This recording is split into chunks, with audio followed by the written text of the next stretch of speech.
اما اقول لك على سر بس ما تقوليش لحد. قولي يا واد ما تخافش، انت عمرك قلت لي على سر وانا قلت لحد؟ ما قلتيش لحد، ده انت نشرة اخبار يا اما. انا؟ طب يا رب عمتك يفرمها قطر، انا ما هقول لحد. خالي ياما اتجوز على مراته.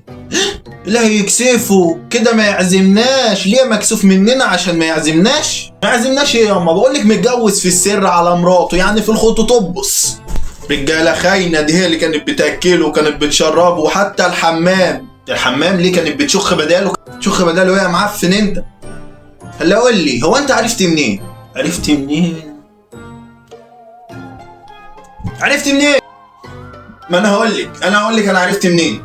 بص، البت اللي هو اتجوزها تبقى صاحبة البت بتاعتي.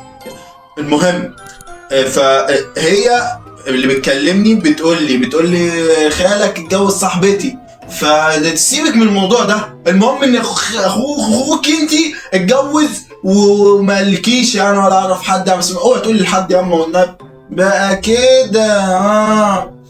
استنى عشان خالتك بتتصل. يلا عامله ايه يا حبيبتي؟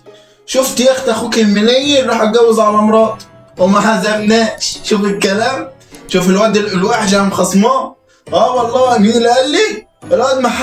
الواد محمد بيكلم البت صاحبة اللي هو اتجوزها، فقالت لي وان هو قالت له ان هو اتجوز صاحبته. شوف انت الكلام بقى، شوف اخوك مستعر مننا راح يتجوز من ورانا. ومراته يا عيني اللي كانت شايلاه دي تعمل ايه دلوقتي بعيالها؟ تتيتم يعني ولا تعمل ايه؟ بس ما تقوليش لحد، يعني انا بقول لك انت كده عشان انت ايه يعني مش وخلاص. وبعدين قولي احنا ما بنخافش من حد يا اختي، احنا ما بنخافش. قولي براحتك.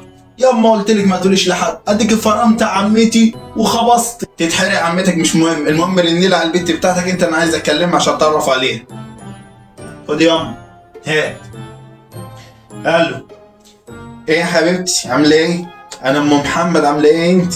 كويسه؟ لا بس انا قلت بس اكلمك كده اتعرف عليك. اسمك ايه؟ منى. اسمها منى. ايوه ايه يا حبيبتي؟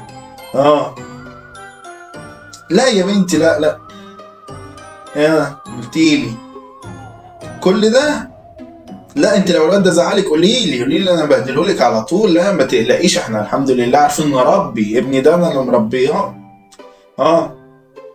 طب على فكره، هو الواد ده قالك ان هو مش لاقي ياكل، احنا اللي بنصرف عليه وبناكله.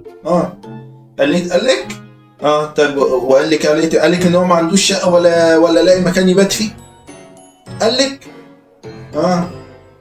لا انا عايزك تطمني، انت هتاخدي واحد بتاع بابي ومامي، احنا احنا اللي بنصرف عليه. خلي بالك الواد ده مش هينفعك، سيبيه يا بيه.